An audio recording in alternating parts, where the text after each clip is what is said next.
Hello बच्चों, let's see this problem. Question कह रहा है in the reaction N2 plus 3H2 gives 2NH3 ratio by volume of N2H2 and NH3 is 1:3:2. This illustrate the law of।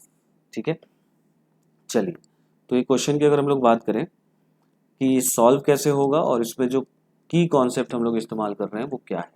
ठीक है, सो की concept for this question will B Avogadro's law. ठीक है, Avogadro's law of volumes. ठीक है, तो Avogadro's law क्या बोलता है ना। अगर हम लोग एवोगैड्रोज लॉ की बात करें, एवोगैड्रोज लॉ ये बोलता है कि at constant temperature and pressure, ठीक है, at constant temperature and pressure equal volumes of all the gases contains equal number of moles। ठीक है, ये एवोगैड्रो लॉ बोलता है। ठीक है, दिस इज एवोगैड्रोस लॉ। अगर इस बात को हम लोग मैथमेटिकली लिखना चाहते हैं तो हम लोग लिखते हैं कि volume is directly proportional to number of moles, और ये चीज होनी चाहिए एट कांस्टेंट। अगर हम लोग टेम्परेचर एंड प्रेशर क्या रखें, constant. So this is the mathematical expression for Avogadro's law. So अब आपको पास जो इक्वेशन है N2 plus 3H2 gives 2NH3। ठीक है, अगर हम लोग ध्यान से देखें तो ये तीनों ही जो सब्सटेंसेस हैं ये तीनों ही गैसेस हैं।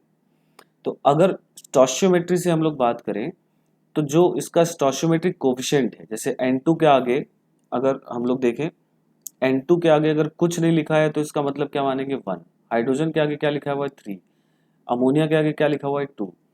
तो किसी भी इक्वेशन में जो उसके स्टोशियोमेट्रिक कोफिशिएंट है उसी रेशियो में वो रिएक्ट करते हैं या बनते हैं।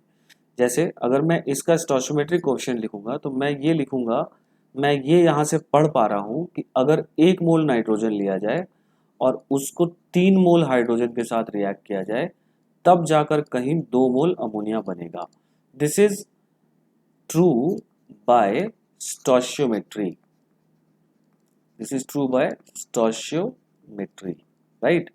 स्टोशियोमेट्री से ये चीज हम लोग बोल सकते हैं।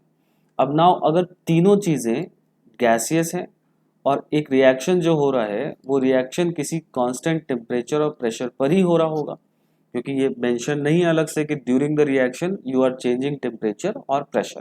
ठीक है, तो अगर नहीं दिया रहता है तो हम लोग उसको कांस्टेंट मानते हैं। तो अगर इसके इतने इतने मोल रिएक्ट करके 2 मोल अमोनिया गैस बना रहे हैं तो एवोगैड्रोज लॉ से हम लोग ये भी बोल सकते हैं कि इसका 1 लीटर इसके 3 लीटर से रिएक्ट करके इसका 2 लीटर बना रहा होगा। या लीटर ही क्यों लिया जाए, हम लोग ऐसे भी बात कर सकते हैं कि अगर इसका V वॉल्यूम इसके 3V वॉल्यूम से रिएक्ट करके इसका 2V वॉल्यूम रिएक्ट करेगा।